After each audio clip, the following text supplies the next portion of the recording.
国中的战斗。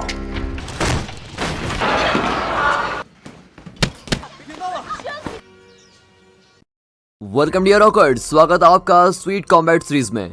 इसके पहले एपिसोड की शुरुआत में फेंग्यू नाम की एक लड़की को दिखाया जाता है जो राज्य की सबसे अच्छी महिला एमएमए फाइटर होती है। उसने अभी कुछ समय पहले ही ऑफिशियल मैचेस में हिस्सा लेना शुरू किया होता है, लेकिन उसके अभी तक बहुत से ना टूटे जाने वाले रिकॉर्ड रहे हैं। उसके हाल ही में एक जीत ने मीडिया में बहुत ही सनसनी मचा दी होती है, जिसकी वजह से वो बहुत ही ज्यादा मशहूर हो जाती है। एक फ्लैशबैक में दिखाया जाता है कि फेंग्यू अपने अमीर दादा को बता रही होती है कि उसको एक योद्धा बनना है, लेकिन उससे हमेशा से ये उम्मीद की जाती थी कि वो अपने परिवार के कारोबार को आगे बढ़ाएगी और उनकी मदद करेगी। इसलिए उसके दादा उससे बहुत निराश हो जाते हैं कि इसने एमएमए फाइटर चूज किया। फिर मिंग टायन नाम के एक व्यक्ति को दिखाया जाता है जो एक जवान लड़का है और जो मकाऊ में रहता है। उसके 2 छोटे भाई बहन हैं जो स्कूल पढ़ रहे होते हैं। जब से उन्हें उनकी माँ ने छोड़ा और जब से उनके पिता गुजर गए, तब से वो ही उन दोनों की जिम्मेदारी ले रहा है। मिंग टायन के छोटे भाई को टीवी पर एमएमए लड़ाई देखना बहुत ही पसंद है और उसकी पसंदीदा योद्धा फेंग्यू ही होती है, जिसे वो रानी कहकर बुलाता है। और अपने छोटे भाई बहन की जरूरतों को पूरा करने के लिए मिंग टायन को कॉलेज छोड़ना पड़ता है और वहाँ के एक रेस्टोरेंट में खाना डिलीवर करने का काम करना पड़ता है। और अभी वो अपनी पढ़ाई जारी रखने के लिए एक अच्छी स्कॉलरशिप के साथ कॉलेज में एडमिशन पाने के लिए पूरी कोशिश कर रहा होता है। अब एक दिन काम पर उसे एक मार्शल आर्ट के अध्यापक को खाना डिलीवर करने का काम मिलता है और ये काम थोड़ा मुश्किल होता है क्योंकि जिस जगह खाना पहुंचाना होता है वो जगह उसके रेस्टोरेंट से 20 मिनट की दूरी पर होती है, लेकिन जिसको खाना चाहिए होता है वो 15 मिनट से कम समय में खाना चाहता है। और फिर समय के कम होने की वजह से हमें दिखाया जाता है कि मिंग टायन कितना तेज है। उसको छोटे छोटे सारे रास्ते याद रहते हैं, हर गली याद रहती है। उसने एक तरह से शहर की सभी सड़कें याद कर रखी होती है कि कहाँ से कहाँ जाना है, जिसकी वजह से उसका काम बहुत ही आसानी से हो जाता है। लेकिन जब वो अपनी मंजिल तक पहुंचने वाला होता है, उसको सड़क पर सामान बेचने वाले एक गरीब औरत दिखाई देती है जो अपने ठेले से गिरने वाले कुछ फलों को उठा रही होती है और अपने ठेले को रोकने की कोशिश करती है। तभी मिंग टायन उसकी मदद करने की कोशिश करता है और उसका ठेला सड़क पर आगे बढ़ रहा होता है। और तभी हमें एमएमए की योद्धा फेंग्यू को दिखाया जाता है और वो ठेले को रोकने के लिए उस पर एक लात मारती है जिससे वो रुक जाता है, लेकिन इससे अच्छा होने की जगह बुरा हो जाता है। वो ठेला टूट जाता है और सारे फल खराब हो जाते हैं। और फिर जब मिंग टायन फेंग्यू को बूढ़ी औरत से माफी मांगने के लिए कहता है तो जो भी नुकसान हुआ होता है वो उसके पैसे देती है और वहां से चली जाती है। मिंग टायन उस लड़की की इस हरकत को देखकर बहुत ही चिढ़ जाता है और फिर खाना डिलीवर करने के लिए अपने रास्ते पे निकल जाता है। फिर फेंग्यू अपने पुराने मार्शल आर्ट टीचर के पास जाती है और उनसे मदद मांगती है। उसके परिवार वाले उस पर एमएमए छोड़ने के लिए दबाव डाल रहे होते हैं और वो उसे अपना कारोबार में शामिल करना चाहते हैं। और फिर कुछ देर सोचने के बाद वो फैसला करते हैं। फेंग्यू फैसला करती है कि वो अपने लड़ने के करियर को जारी रखेगी, जबकि यहाँ दिखाते हैं तो मिंग टायन अपनी पढ़ाई के लिए दूसरे राज्य में जाने का फैसला करता है। मिंग टायन का मालिक बहुत ही अच्छा आदमी होता है जो उसकी दूसरे राज्य में जाने में मदद करता है और मिंग टायन जिस जगह जा रहा होता है उसका मालिक उसे वहाँ एक डिलीवरी बॉय का काम भी दिला देता है। यहाँ तक वो उसको कुछ पैसे देकर उसकी जरूरत का सामान भी दिला देता है।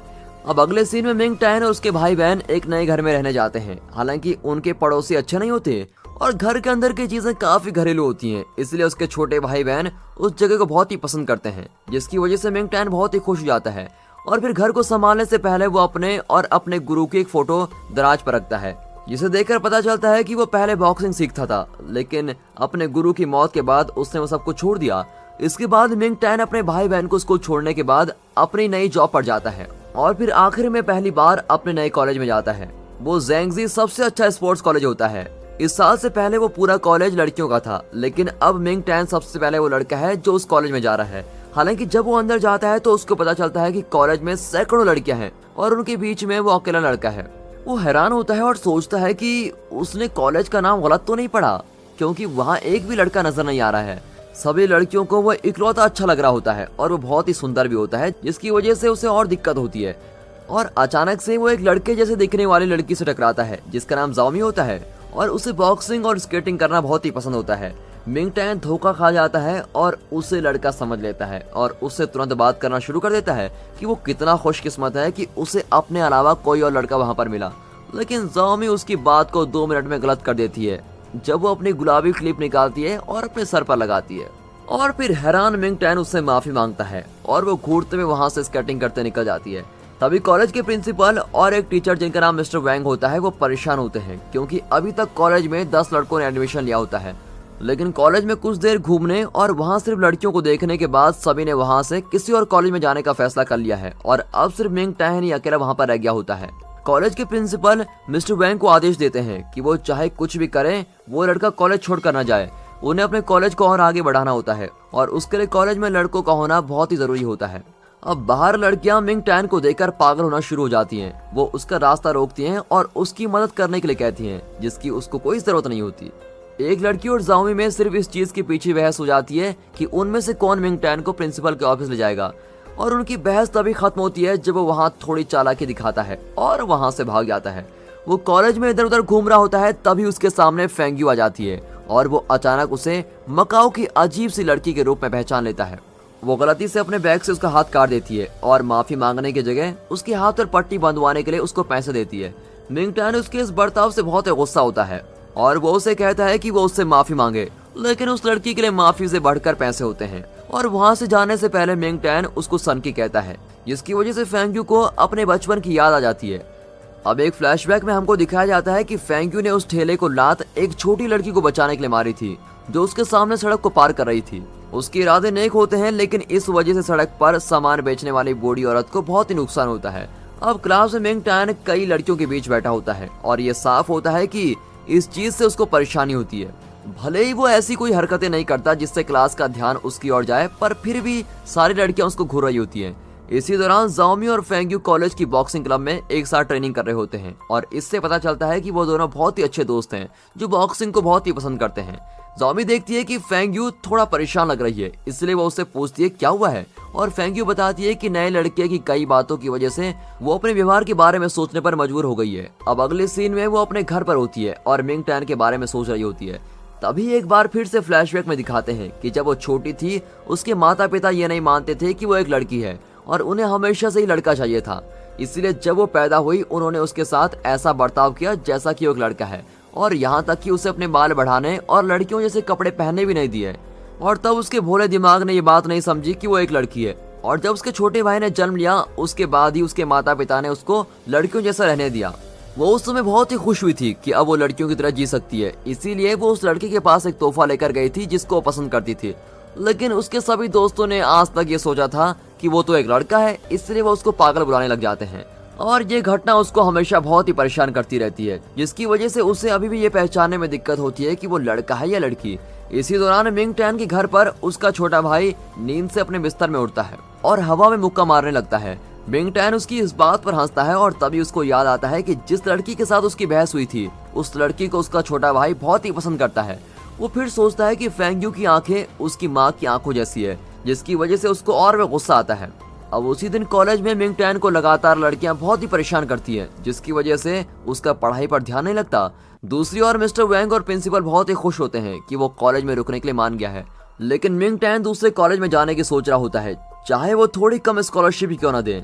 अब इस कॉलेज की ये खासियत होती है कि उसमें अलग अलग स्पोर्ट्स क्लब होते हैं और यहाँ के ज्यादातर विद्यार्थी पढ़ाई से ज्यादा वक्त क्लब में बिताते हैं। क्लब में उनकी योग्यता और उनकी स्किल्स को बेहतर किया जाता है और वो अपनी योग्यता को अंतर्राष्ट्रीय स्तर पर दिखा सकते हैं। कुछ लड़कियां बॉक्सिंग करती है, कुछ टेक्वांडो, कुछ जिम्नास्ट, और फेंग्यू और जाओमी बॉक्सिंग क्लब में होते हैं। सभी नए विद्यार्थियों को क्लब का दौरा करने के लिए कहा जाता है ताकि उन्हें जो क्लब पसंद आए उसमें वो शामिल हो जाएं। मिंग टैन बॉक्सिंग क्लब में जाता है और जाओमी और फेंग्यू को लड़ते हुए देखता है। वो फेंग्यू के लड़ने के तरीकों को देखकर बिल्कुल ही हैरान रह जाता है और उसके लड़ने का तरीका बिल्कुल उसके गुरु की तरह होता है। वो मान लेता है कि शायद उसने भी उसके गुरु से बॉक्सिंग सीखी होगी, लेकिन फिर वो इस बात को नहीं सोचता। लड़कियां मिंग टैन को उनके क्लब में शामिल करने के लिए जबरदस्ती करती है और एक दूसरे से लड़ने लग जाती हैं।